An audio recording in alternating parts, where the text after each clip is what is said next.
What if I tell you you can get higher returns as much as equity without taking risk? Hey everyone, this is Anuj Vohra, and in this video we will understand how you can create your risk-free portfolio.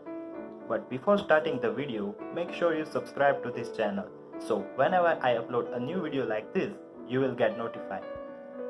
In the previous video, we understand about the liquid fund. So if you want to get a risk-free return, you need to invest in a liquid fund.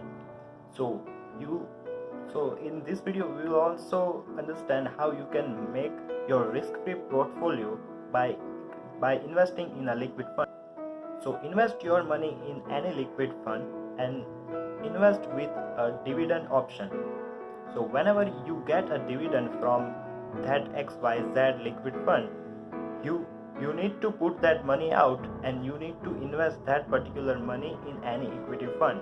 By doing this, your NAV in the liquid fund is also increasing at a time, and on the other hand, you are putting your small amount of money in equity funds. So over the long period of time, you will get a lot benefit from that because you have invested some portion of money in equity.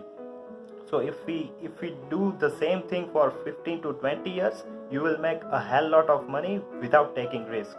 If you have any questions related to investing, you can ask me at anujvohra.investing@gmail.com. Thank you for watching, and I will see you in the next one.